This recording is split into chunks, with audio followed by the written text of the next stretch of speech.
আসসালামু আলাইকুম। Technique easy এডুকেশনের পক্ষ থেকে নবম দশম শ্রেণীর শিক্ষার্থীদের জানাচ্ছি শুভেচ্ছা। আজকের পর্বে আমরা অনুশীলনীর যে নমুনা বহু নির্বাচনী প্রশ্নগুলো আছে এগুলো নিয়ে তোমাদের সাথে আলোচনা করব।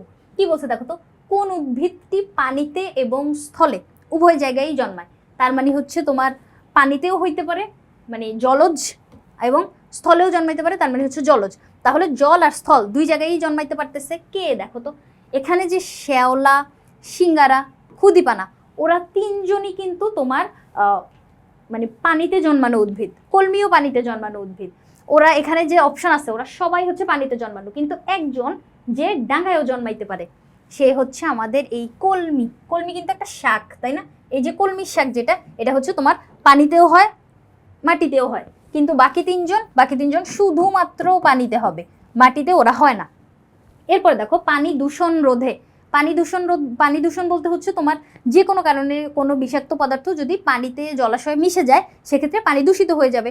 এখন পানি দূষণ রোধ করার জন্য আমরা কি করতে পারি? দেখো তো, কংক্রিটের পরিবর্তে গ্রাভেল ব্যবহার করা, হ্যাঁ, এটা কিন্তু পানি দূষণ রোধে আমরা করতে পারি। পুকুরের চারধারে খনন করা, মানে পুকুরের চারপাশে যদি তুমি খনন করো সেক্ষেত্রে পুকুরে তোমার বর্জ্য পদার্থগুলো আসতে কিন্তু মানে সহজে কিন্তু আসতে পারবে না, তাহলে এটাও আমরা বলতে পারি। কিন্তু জমিতে একই ধরনের ফসল উৎপাদন করা যায়। পানি দূষণ রোধে জমিতে একই ফসল উৎপাদন কি, এই কথাটা তো এখানের সাথে সামঞ্জস্যপূর্ণই না, এটা পুরাই আউট অফ সিলেবাস। তাহলে জমিতে একই ধরনের ফসল উৎপাদন করা যায়, যাক জমিতে একই ফসল উৎপাদন করা। তাহলে পানি দূষণের সাথে আমাদের কি সম্পর্ক? পানি দূষণ রোধে আমরা এই কাজটা কিন্তু মানে কিছুতেই যাচ্ছে না। তাহলে 1 আর 2 নাম্বারটা আমি এখানে সঠিক বলতে পারতেছি, যে গ্রাভেল ব্যবহার করা এবং পুকুরের চারপাশে খনন করা। তাহলে 1 আর 2 এখানে আমি সঠিক বলতে পারতেছি। এরপরে আসো, অনিক ও তুষার দুজনেই দুটি পুকুরে মাছ চাষ করে। অনিকের পুকুরে মাছের বৃদ্ধি সন্তোষজনক, মানে হচ্ছে সে হ্যাপি যে তার পুকুরে এতগুলো মাছ উৎপন্ন হয়, মানে যতটুকু পরিমাণ মাছ উৎপন্ন হয় সে হচ্ছে সন্তুষ্ট।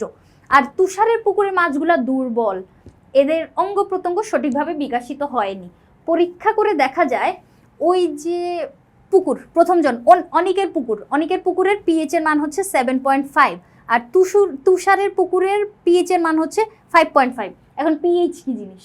পিএইচ হচ্ছে তোমার অম্ল আর ক্ষার মানে কতটুকু আছে এটা তুমি নির্ণয় করতে পারবা, এরকম একটা স্কেল। ধরো এই স্কেলটা হচ্ছে তোমার 14 পর্যন্ত, 1 থেকে 14, এর মাঝখানের লেভেল কোনটা? মানে 14 মাঝখান কত? 7 না? 7-এ যদি তোমার আসে, মানে মানটা যদি তোমার 7 আসে, সেক্ষেত্রে এটা হচ্ছে তোমার নিউট্রাল পয়েন্ট। এখানে কোনো অ্যাসিডও নাই, কোনো ক্ষারও নাই, এটা হচ্ছে নিউট্রাল পয়েন্ট। 7-এর থেকে যত কম আসতে থাকবে, 6, 5, 4, 3, 2, তখন হচ্ছে তোমার অম্ল ভাব বাড়তে থাকবে, মানে অ্যাসিডীয় ভাব বাড়তে থাকবে।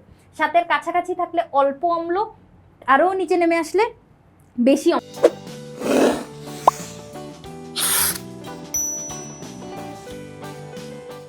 অম্ল, মানে শক্তিশালী অম্ল। এরপরে 7-এর ডান দিকে যত যাইতে থাকবা, এদিকে হচ্ছে তোমার 8, 9, 10, 11, 12, 13, এগুলো সব হচ্ছে তোমার ক্ষার। তাহলে ডান দিকে যাইতে থাকলে ক্ষার, আর নিচের দিকে বা বাম দিকে আসতে থাকলে তখন হচ্ছে আমার অম্ল। তাহলে এই যে পিএইচ এর মান 7.5, 7কে আমি কি বলছি? 7কে বলছি নিউট্রাল, তাই না? 7.5 মানে আর অল্প একটু বেশি। তাহলে এইখানের অনেকের পুকুরের যে পিএইচ এর মানটা, এটা অনেক বেশি অ্যাসিডও নাই, অনেক বেশি ক্ষারও নাই, অল্প একটু ক্ষার, তাই না? এই জন্যই তো ওর মাছগুলো এত বেশি ভালো হয়, ও সন্তুষ্ট। কারণ আমরা জানি পুকুরে মাছ ভালো হওয়ার জন্য শুধু মাছ না, পুকুরের ভেতরে যে জলজ জীবগুলা আছে, ধরো পুকুরের ভেতরে ছোট ছোট যে উদ্ভিদগুলা, ছোট ছোট প্রাণীগুলা, ওদের সুন্দরভাবে বেঁচে থাকার জন্য কিন্তু তোমার সুন্দর একটা পিএইচ লাগবে। ওই পিএইচ এর মানটা হচ্ছে তোমার 6 থেকে 8-এর ভিতরে, অথবা 6.5 থেকে 8.5, এই রেঞ্জের ভিতর যদি তোমার পিএইচ থাকে তাহলে তোমার পুকুরে মাছগুলা অনেক বেশি মানে এরকম সন্তোষজনক ফলাফল দিবে। কিন্তু ওই যে তুষারের ক্ষেত্রে দেখো ওর পিএইচ মান হচ্ছে 5.5, 7-এর কম, তাই না? 7-এর পরে 6, মানে কমায় আসলে 6, তারপরে 5, তারপরে এই যে 5.5, তার মানে এটা হচ্ছে অনেক বেশি অম্লীয়, ওর পুকুরের পানি অনেক বেশি অম্লীয়। তাহলে এবার আমরা চলো প্রশ্নটা দেখি কি বলছে, যে অনেকের পুকুরের পানির প্রকৃতি কোন ধরনের? অনেকেরটা হচ্ছে 7.5 খুবই নিউট্রালের কাছাকাছি, কিন্তু আমরা ওকে কি বলবো? এটা হচ্ছে তোমার ক্ষারীয়, কারণ 7 একদম ডিরেক্ট তো 7 না, 7 থেকে একটু বেশি, তাহলে এটা হচ্ছে তোমার ক্ষারীয়। অ্যাসিডিক কখন হইতো? যখন তোমার 6, 5, 4 এরকম হইতো, তাই না? 6, 5, 4 সাতের নিচের দিকে যখন নামতে থাকতো তখন অ্যাসিডিও হইতো। নিরপেক্ষ কখন? যখন ডিরেক্ট 7 হয়ে যাবে কাটায় কাটায়। আর ক্যালসিয়াম সমৃদ্ধ, এটা তো এখানে আসতেছে না। এরপরে মাছের বৃদ্ধি সন্তোষজনক করার জন্য তুষারের পুকুরের পানিতে কোনটি প্রয়োগ করতে হবে? তুষারের পুকুরে কি সমস্যা হয়েছিল?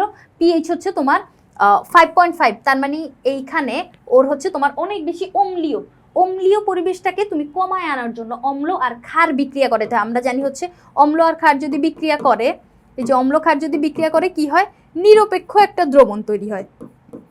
নিরপেক্ষ মানে হচ্ছে অনেক বেশি অম্লীয়ও না, অনেক বেশি ক্ষারীয়ও না। তাহলে এই যে অম্লটাকে কমিয়ে আনার জন্য, অম্ল ক্ষার হচ্ছে ক্রিসক্রস যায়, তাহলে কাটাকাটি যাওয়ার জন্য, মাছের বৃদ্ধি সন্তোষজনক করার জন্য ওর পিএইচটা অম্লীয় ছিল, আমাদের আরেকটু মানে ক্ষার মিশানোর মাধ্যমে জিনিসটাকে হচ্ছে নিরপেক্ষর কাছাকাছি আনতে হবে। তাহলে বৃদ্ধি সন্তোষজনক করার জন্য তুমি যদি অ্যাসিডের ভিতর আরও অ্যাসিড দাও তাহলে তো আরও মারা, মাছ তো হবেই না। ক্যালসিয়াম, ক্যালসিয়াম যদি যাও, ক্যালসিয়াম কিন্তু তোমার কার্বন ডাইঅক্সাইড তৈরি করে। এই জায়গায় হচ্ছে তোমার মানে এখানের ক্যালসিয়াম আমরা দিব না। ক্যালসিয়াম যদি দাও সেক্ষেত্রে পানি হচ্ছে তোমার পরিষ্কার হবে। আমরা যদি কখনো গ্রামে যদি তোমরা দেখো যে জলাশয় হচ্ছে তোমার চুন দেওয়া হয়, চুনটা হচ্ছে ওই যে তোমার ক্যালসিয়াম কার্বনেট। ক্যালসিয়াম কার্বনেট কি করে? পুকুরের পানিকে পরিষ্কার করতে সাহায্য করে, কিন্তু এটা হচ্ছে অম্ল ক্ষারের সাথে কিছু করবে না। তারপর ফসফরাস, না ফসফরাস না, ক্ষার তুমি দিতে পারো, কারণ অ্যাসিডের সাথে ক্ষার যদি দাও তাহলে তোমার অম্ল ভাবটা কমে যাবে। তাহলে অম্ল ভাবটা কমে গেলেই তো ভালো, ওর মাছগুলা বৃদ্ধিপ্রাপ্ত হবে। মাছ বৃদ্ধিপ্রাপ্ত হবে বলতে হচ্ছে মাছগুলা, পুকুরে যত প্রাণী আছে, যত জীব আছে সবাই বৃদ্ধিপ্রাপ্ত হবে। এখন মাছ কি খায়? পুকুরের ভিতরে থাকা ফাইটোপ্লাঙ্কটন, জু প্লাঙ্কটন, ওদেরকে খায় না? তাহলে ওই জু প্লাঙ্কটন বা ফাইটোপ্লাঙ্কটন যদি বেশি পরিমাণে থাকে, মাছ বেশি খাবার পাবে, বড় হইতে পারবে, তাহলে সন্তোষজনক একটা ফলাফল কিন্তু তুষারও পাবে। তাহলে এই যে অম্ল ক্ষারের কনসেপ্টটা আমরা এখানে বুঝতে পারছি। আশা করি তোমাদেরকে আমি বুঝাইতে পারছি। পরবর্তী পর্ব দেখার আমন্ত্রণ রইল। ধন্যবাদ সবাইকে।